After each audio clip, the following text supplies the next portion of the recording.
Bueno, buen día, jóvenes. Bienvenidos a esta nueva clase. Vamos a hablar hoy día de la breve historia de la electricidad.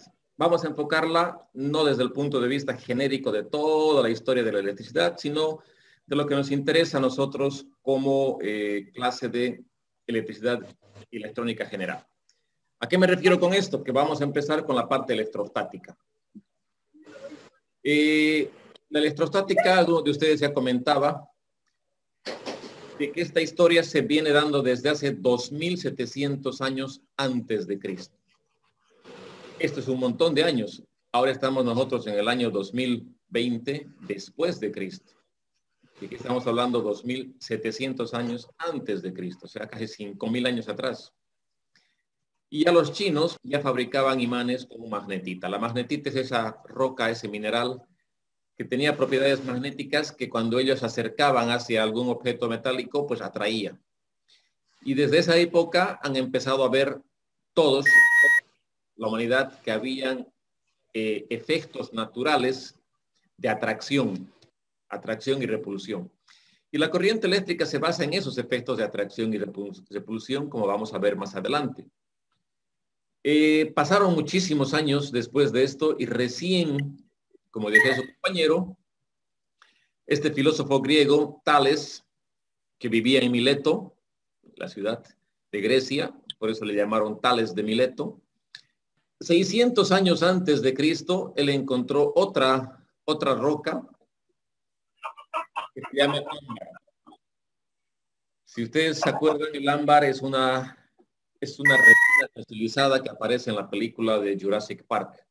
Ahí adentro había un mosquito que se había picado a un dinosaurio y se posó en un árbol y la resina del árbol fue bajando, lo envolvió al mosquito y quedó atrapado ahí adentro.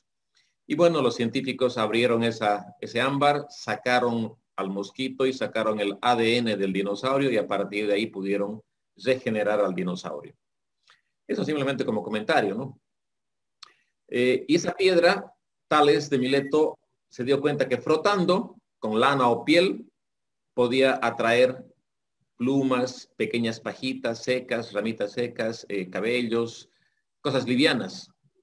Y realmente esto fue un boom porque todo el mundo creía que hasta estaba embrujado, ¿no? Que era magia pura, porque cómo era posible de que simplemente frotando algo pueda mover objetos.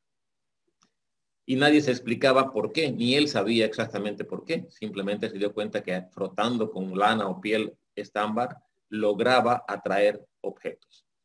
Este fue el primer registro que se tiene sobre cuerpos que se frotan y nosotros sabemos ahora que se cargan. Se cargan y vamos a ver posteriormente cómo se cargan y esta carga de objetos hace que se puedan atraer o rechazar en su caso. Pero vemos 600 años antes de Cristo. Pasaron otro montón de años que no pudieron hacer nada porque las condiciones de esa época pues no les permitían, ¿verdad? Los científicos tenían que pónganse en sus zapatos. No tenían absolutamente nada. No conocían lo que era la electricidad. Estos eran los primeros pasos recién que estaban atrayendo cosas. Y ustedes se dan cuenta, si no hubiera electricidad, al empezar esta clase uno de ustedes decía que la importancia que tiene la electricidad en nuestras vidas hoy en día, ¿verdad?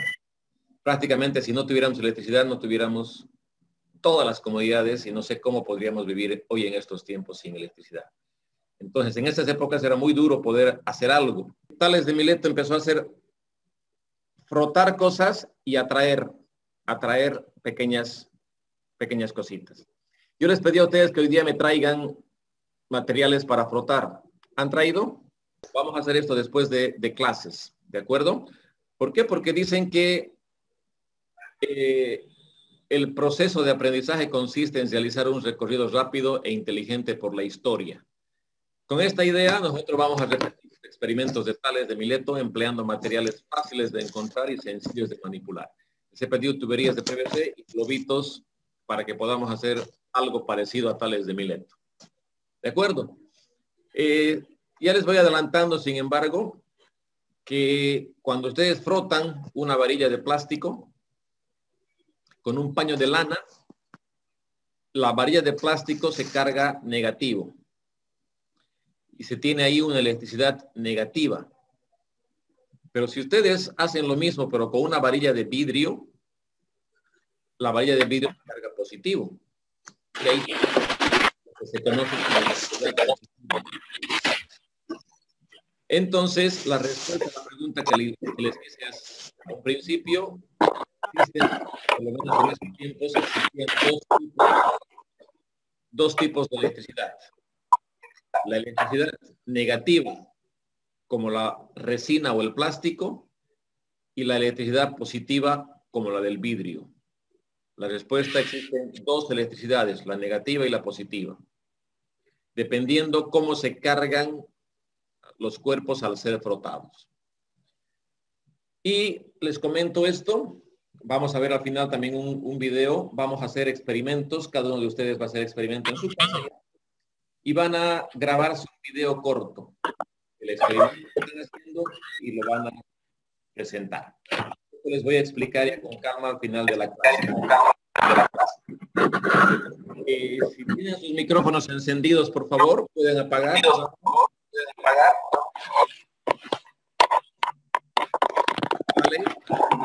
Vale. Gracias. Decía que vamos a hacer experimentos, y son 10 experimentos, y ustedes, de acuerdo a la lista que están oficialmente en la universidad, en la página de la universidad, están numerados del 1 al 21. Entonces, el 1 hace el experimento 1, el 11 hace el experimento 1 y el 21 hace el experimento 1. El 5 y el 15 harán el experimento 5. Y así sucesivamente. ¿Se entiende, verdad? Después le vamos a explicar con calma. Bueno, sigamos nosotros este recorrido entonces. Ustedes han hecho algo similar a esto, que es una línea del tiempo. Y aquí nos muestra simplemente que existen diferentes ramas. Arriba a la izquierda, por ejemplo, está la electrostática que estamos viendo ahora, con William Gilbert por un lado, que nos habla de, bueno, enseguida lo vamos a ver, y Alessandro Volta, que hace la pila. Él inventó la pila. Fue un aporte espectacular para la electricidad en sus tiempos, y no es por nada que la unidad de voltaje es voltius, en honor a Volta. Entonces, él utilizó procesos electroquímicos para producir electricidad a través de reacción química. Una pila eléctrica que, como conocemos, utiliza una reacción química para producir electricidad. Esta otra rama se junta con el magnetismo y ambos generan el electromagnetismo. Y ahí vemos a Ørsted, que hizo experimentos electromagnéticos con la brújula, etcétera. Y abajo tenemos otra rama, la óptica, que se juntan y entramos con Maxwell. Y así sucesivamente los aportes de cada uno van alimentando y van generando nuevos descubrimientos. Al inicio habían estas líneas solas, electrostática, magnetismo, óptica, pero en física se van uniendo todas estas y van generando nuevos conocimientos. Empecemos entonces con William Gilbert a la izquierda. Bueno, William Gilbert agarró el ámbar de Tales de Mileto, y justamente en Grecia, en griego, ámbar se dice electrón. Ámbar en griego es electrón. Y fue el primero en aplicar el término a estos fenómenos de atracción. Cuando se frotaba y atraían cosas, aplicó el término de eléctrico, porque derivaba del ámbar, que decía en griego electrón, que significaba electrón. Entonces, en 1600 después de Cristo ya, fíjense ustedes que Tales de Mileto estaba 600 años antes de Cristo. Han tenido que pasar más de 2000 años, para que recién en nuestra época moderna, en el siglo XVII, aplicó el término eléctrico a la fuerza que ejercen estas sustancias después de ser frotadas. Entonces, él fue el primero en decir, bueno, aquí hay algo más que simplemente una atracción magnética. Y bueno, él dijo, aquí hay un problema eléctrico y un problema magnético. Y ha separado estos dos, lo que era atracción pura de un fenómeno eléctrico. Fue el primero en introducir la palabra eléctrico dentro de todo esto que desde los chinos de hace tantos años, que era solamente atracción, magnetismo como tal, hasta este señor que dijo, no, aquí hay un problema más aparte de lo magnético, de atracción simplemente natural por magnetismo, aquí hay algo más que vamos a llamarlo y vamos a estudiarlo, vamos a empezar a estudiar, que es electricidad, el término eléctrico. Entonces, con esa idea en mente, después de William Gilbert, aparece Dufay. Lógicamente, yo estoy dando saltos enormes, ¿verdad? Estamos hablando del año 1733, en este caso de Charles Dufay, un francés, científico francés, que empezó a lanzar una teoría razonable. A ver, si es que yo froto un cuerpo y atrae otro cuerpo, ¿por qué? ¿Por qué está atrayendo? O sea, ¿qué es lo que le hace que se frote y atraiga? Porque luego, después de un tiempo, nuevamente pierde la propiedad magnética y ya no atrae nada. Entonces, algo está pasando en el interior de este cuerpo. Los cuerpos tienen que tener algo que al ser frotados se comportan de una manera que atraen a otros cuerpos. Entonces, ¿qué dijo Dufay? Los cuerpos están compuestos por dos fluidos. Dos fluidos. Acuérdense la palabra. Todavía no existían cargas. No decían cargas. Nadie decía carga. Decía todos los cuerpos, incluyendo el ámbar, por supuesto. Dentro del ámbar, dentro de los cuerpos, hay dos fluidos que tienen que moverse. Por eso eran fluidos. Tienen que moverse. Cuando yo froto, tiene que moverse un fluido. Y esos fluidos tienen que ser fluido positivo y un fluido negativo.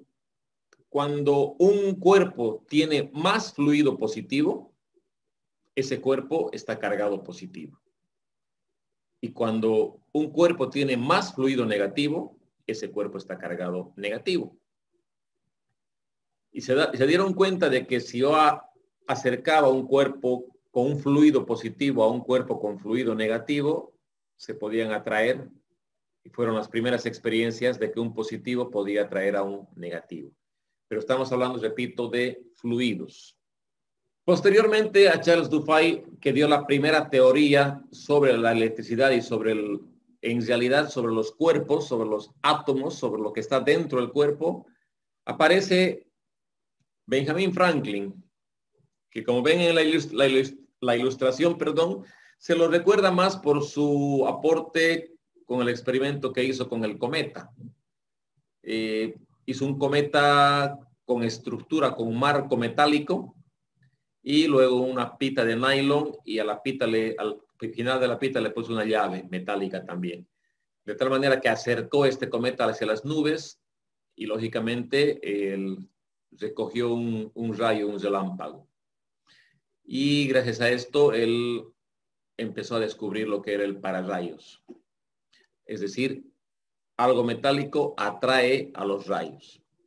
Pero bueno, en nuestro caso no es eso lo que queremos estudiar.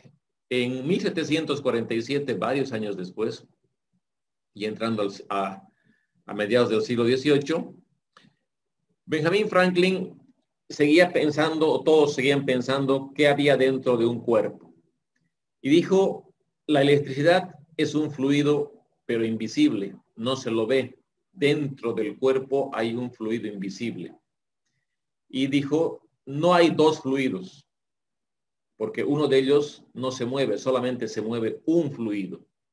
Y ese fluido tiene que ser un fluido positivo. Por lo tanto, normalmente cada cuerpo tenía una cierta cantidad de fluido y estaba en estado neutro. Si ese cuerpo tenía en exceso, tenía más fluido, estaba cargado positivo. Y si tenía menos cantidad de ese fluido, estaba cargado negativo. Lógicamente, si aquí yo tengo un fluido, si va a ser positivo o negativo, va a depender de esto.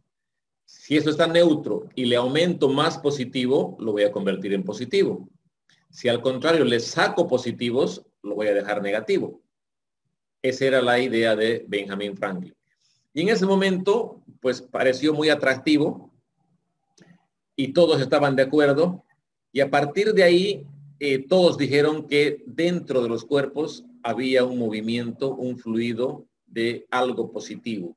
Y empezaron a hacer estudios y dijeron que la corriente se movía desde el punto positivo, porque el positivo es lo que se movía, de un punto positivo hacia un punto negativo. Entonces, se supuso que la corriente eléctrica fluía de positivo a negativo. Esa teoría era fácil de entender y visualizar, por lo que fue aceptada como correcta entre todos los científicos. Hoy en día se la conoce a esto como convencional, es decir, el sentido de la corriente convencional.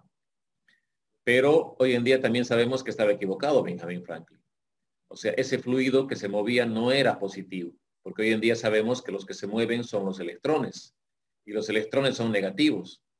Entonces, estaba equivocado Benjamin Franklin al decir que el que se movía era ese fluido positivo. Pero todas las experiencias, todos los experimentos, todas las pruebas que hacían indicaban que había ese fluido que se movía, de positivo, que se movía hacia el negativo. Nos dijeron, a partir de ahora la corriente va a ser de positivo a negativo. Y cuando se dieron cuenta de que era al revés, pucha, fue una conmoción tremenda. Hicieron más experimentos y se dieron cuenta que no afectaba en nada. Entonces, como todo el mundo ya había aceptado esto de Benjamin Franklin, todo esto de Benjamin Franklin, entonces dijeron, bueno, no hay problema, mantengamos nomás esto. Es por eso que hasta el día de hoy se mantiene que la corriente va de positivo a negativo. Hasta el día de hoy se mantiene esto, por convención, por conveniencia.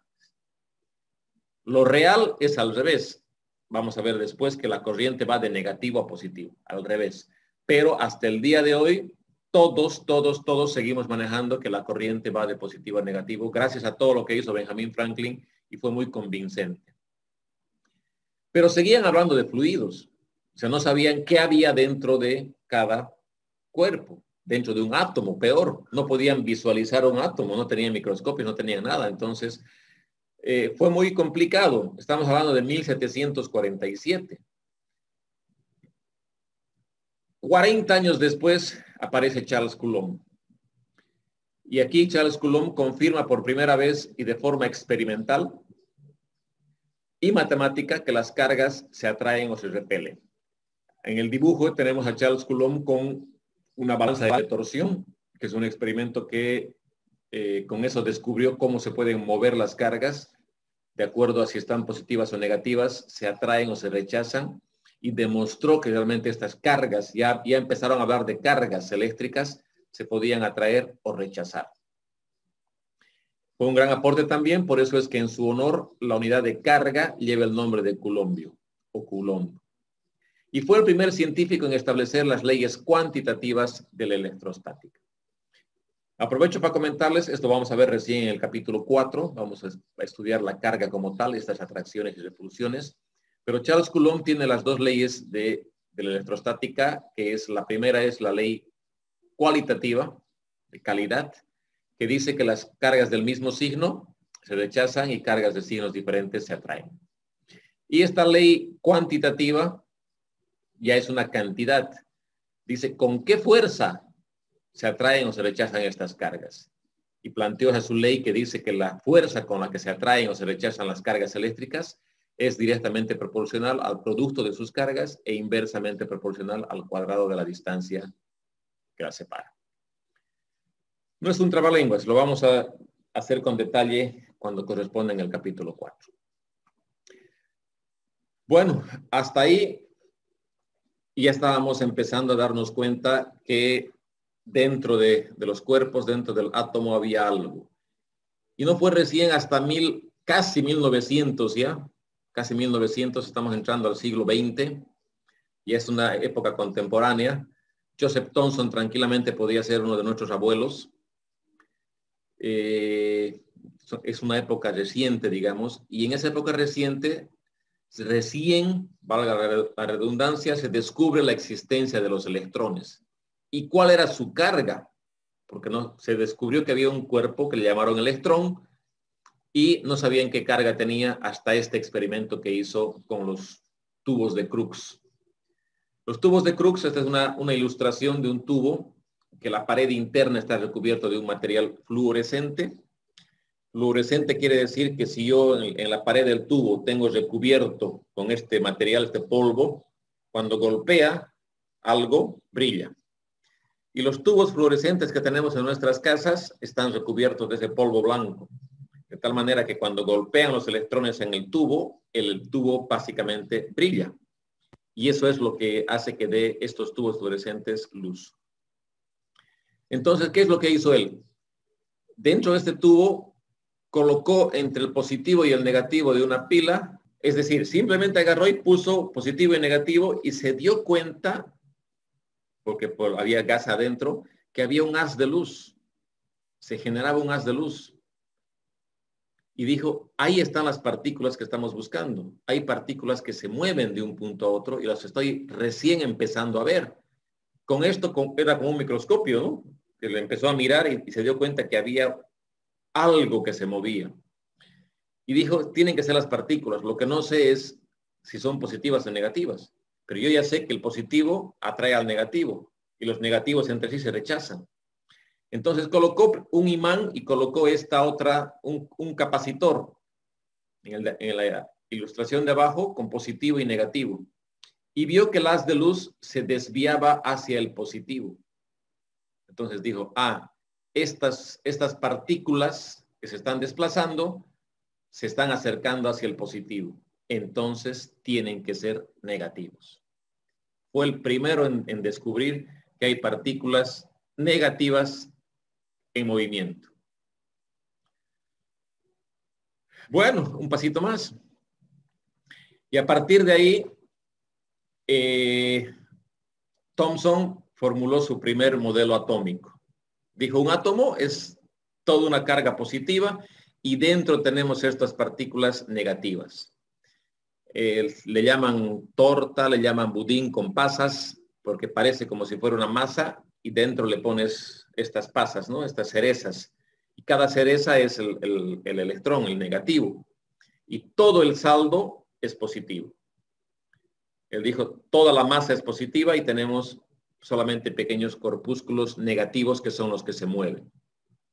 Y dijo, los electrones son una fracción pequeña del tamaño del átomo. Lógicamente estaba errada, ¿no? En este su modelo atómico. Y ustedes saben por química en el colegio que hay varios modelos atómicos que han ido con el tiempo evolucionando. Y este es uno de los primeros modelos atómicos. El primer modelo era que el átomo era una esfera, una canica totalmente indivisible, que no había nada más dentro del átomo. ¿No? Ese fue el primer modelo atómico. El átomo es una partícula, y de hecho átomo significa indivisible, que no hay nada más dentro del átomo.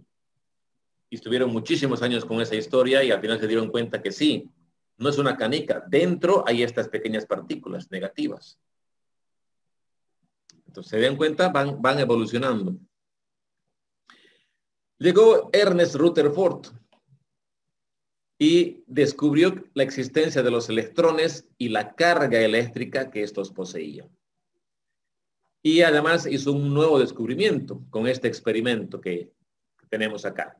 Si ustedes se fijan a la izquierda del experimento, hay una fuente de partículas alfa. Las partículas alfas vamos a poner que son positivas. Hay una rendija en la parte amarilla izquierda, un huequito, por donde él bombardea estas partículas. Pasan por ese hueco. Muchas otras se quedan en la rejilla, ¿verdad? Solamente pasan unas cuantas por el hueco. Esto hizo para direccionar, para que no se vayan por todas partes estas partículas alfa. Y aquí al otro lado derecho, esta otra lámina amarilla se llama pan de oro, que es una lámina metálica de oro, delgadita. Pero es oro, ¿verdad? Es oro, y el oro como metal vamos a suponer que es positivo también. Entonces lo que él ha hecho es bombardear con partículas alfa a esta lámina de oro. Y toda esta parte de semicircular o circular también está recubierto con material fluorescente, de tal manera que cualquier cosa que golpee va a brillar. Y tenemos aquí puntitos que están brillando. Entonces lo que se esperaba inicialmente era pues que rebote todo, que rebote a la derecha, rebote a la izquierda y regrese inclusive. Pero para su sorpresa se dio cuenta que la gran mayoría de las partículas atravesaban la lámina de oro. ¿Y cómo era posible esto?